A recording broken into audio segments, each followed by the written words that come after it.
हमारे संस्कृताय प्रिय विद्यार्थी, आज हम संस्कृत में कारक को पढ़ेंगे। तो शुरू करते हैं। कारक है क्या? कारक की परिभाषा क्रियान्वितम कारकम करोति कारकम, मतलब से वाक्य में क्रिया के साथ जिसका सीधा संबंध होता है उसे कारक कहते हैं। कारक का अर्थ है कार्य को करने वाला, अर्थात क्रिया को पूरक या सहायक, इसे कारक कहते हैं। कारक कितने हैं? कारक संस्कृत में 6 हैं। 7 विभक्तियाँ हैं, जिसे संबंध और संबोधन को कारक नहीं कहा गया है, क्योंकि श्रेणी में नहीं रखा गया है, क्योंकि इसका संबंध सीधे, इसका क्रिया से सीधे संबंध नहीं होता है, इसलिए संबंध और संबोधन को नहीं रखा गया है कारक में। संस्कृत में कारक के कितने भेद हैं? तो संस्कृत में कारक के 6 भेद हैं। और हिंदी में कारक के कितने भेद हैं? हिंदी में कारक के 8 भेद हैं। तो जैसे इसका कारक का चिन्ह, कर्ता ने कर्म को करण से या द्वारा संपादन के लिए, पंचमी अपादान से अलगाव होने के अर्थ में संबंध का, के, की, ना, ने, री, रा, रे, री, और सप्तमी में यानी अधिकरण में, पे, पर, संबोधन ही, वो, अरे। तो ये थे कारक और कारक के चिन्ह। अभी तक हमने ये जाना कारक किसे कहते हैं, यानी किसी क्रिया को करने वाले को कारक कहते हैं। संस्कृत में कारक के भेद कितने हैं? संस्कृत में कारक के 6 भेद हैं। और हिंदी में कितने हैं? हिंदी में कारक के 8 भेद हैं। और जो 8 भेद हिंदी में है वो कौन से 2 भेद हैं जो संस्कृत में नहीं रखे गए हैं? तो इसमें है संबंध और अधिकरण को नहीं रखा गया है, क्योंकि इसका संबंध सीधे क्रिया से नहीं होता है। ये था। फिर प्रथमा विभक्ति यानी कर्ता कारक क्या है? प्रति सूत्र है इसका, प्रातिपदिकार्थ लिंग परिमाण वचन मात्रे प्रथमा। किसी शब्द या शब्द का नियम अर्थ बताने में लिंग परिमाण या वचन या संख्या का बोध यानी ज्ञात कराने वाले, पता चलाने वाले को प्रथमा विभक्ति कर्ता कारक कहते हैं। जैसे प्रातिपदिकार्थ का अर्थ होता है निरूपण करने वाला, समझाने वाला या बताने वाला। तो क्या है प्रातिपदिकार्थ?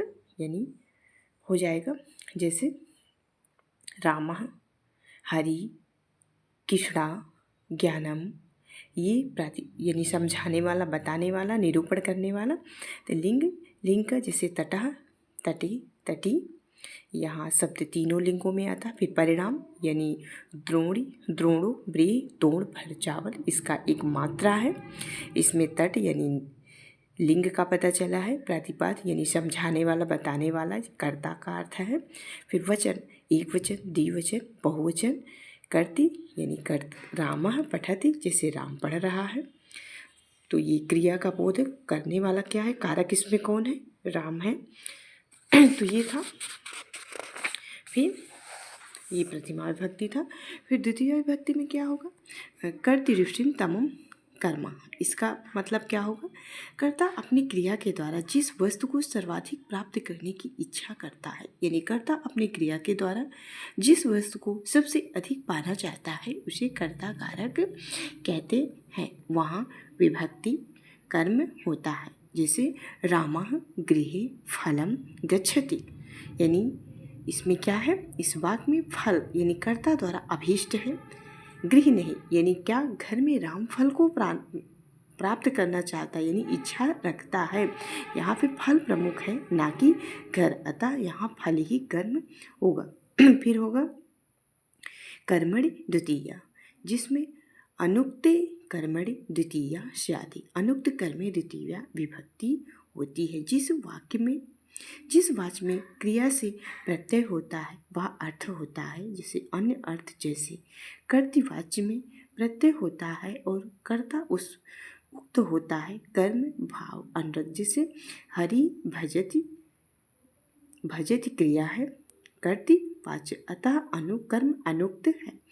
इसमें हरि द्वितीया विभक्ति है, इसमें द्वितीया विभक्ति का बोध हो रहा है। फिर नेक्स्ट है द्वितीय विभक्ति में ये भी आएगा अकथिचम चा, यानी आपाद दि विषय रे विच विषयर्विचितम कारकम कर्म संज्ञानम स्यात्। इसमें क्या है, जहाँ पर वक्ता अपादान आदि कारकों को नहीं कहना चाहता है वहाँ पे उन कारक के स्थान पे द्वितीय विभक्ति होता है। इसमें 16 धातुओं का 2 कर्म है। 16 धातु में क्या है, जैसे दुह, याच, पच, दंड, रुध, पृछ, ची, ब्रू, सास, जी, मथ, चू, नी, हे, कृष, वा। ये सभी 16 धातुओं को याद करना अत्यंत आवश्यक है। ये एग्जाम में आता है। तो क्या होगा, दुह। दुह का मतलब क्या होता है, दुहना। यश का मतलब क्या होता है, मांगना। पच का मतलब होता है पकाना। दंड मतलब दंड। रुध मतलब रोना। पृछ मतलब पूछना। जी मतलब चुनना। ब्रो मतलब बोलना। सास मतलब सीखना। जी मतलब जीतना। मत मतलब मतना। चू मतलब चुराना। नी मतलब ले जाना। ही मतलब हा मतलब हरना। कृष मतलब खींचना। वह मतलब ढूंढना। इसमें जैसे दो यानी गामम पया दोग्धी, गाय से दूध दूहता है। फिर है बलि याचते वसुधाम, बलि से पृथ्वी मांगता है। तांडुलान ओदनम पचती, चावलों से भात पकाता है। फिर गगान शतम दंडयति, गारगांव पर 100 रुपये का दंड लगता है। वजम अवरुणत ग्रामम, यानी गाय 2 बाड़े में रोकता है। माणवकम पंथानाम पृच्छति, यानी बालक से मार्ग पूछता है। विछाम अविचिनोति फलानि, पेड़ से फल चुनता है। माणवकम धर्म ब्रुते, यानी बालक को धर्म कहता है। गुरु शिष्यम धर्मम शास्ति, यानी गुरु शिष्य को धर्म का उपदेश देता है। देवदत्तम शत जयति, यानी देवदत्त से 100 रुपये जीतता है। फिर है मथ, यानी सागर सुधाम मथनाति, सागर से अमृत मथता है। फिर है रामम शतम मृणाति, यानी राम के 100 रुपये चुराता है। ग्रामम धेनु नहती, गाय को गांव में ले जाता है। कृष्णम धनम हरति, कंजूस के धन का हरण करता है। अजाम ग्रामम कर्षति, यानी बकरी को गांव में ले जाता है। सह ग्रामम धेनु बहति, वह गांव में गाय को ले जाता है।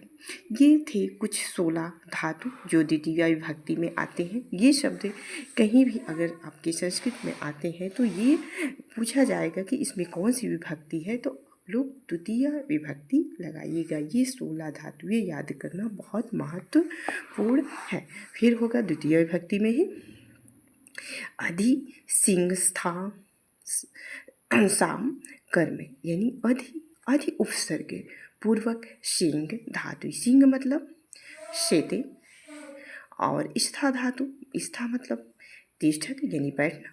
आस मतलब आस्थे के योग में द्वितीय विभक्ति होती है। जैसे हरि वैकुंठम अधिसेति, हरि यानी विष्णु वैकुंठ में सोते हैं। रामा शिलाम अधिष्ठते, राम शिला पर बैठते हैं। हरि वैकुंठम अध्याते, हरि वैकुंठ में निवास करते हैं। राजा सिंहासनम अध्यास्ते, यानी राजा सिंहासन पर बैठते हैं। राजा पलयंकम अधिसेति, राजा पलंग पर सोता है। वैकुंठम विष्णु वैकुंठम अध्यास्ते, यानी विष्णु वैकुंठ में विराजते हैं।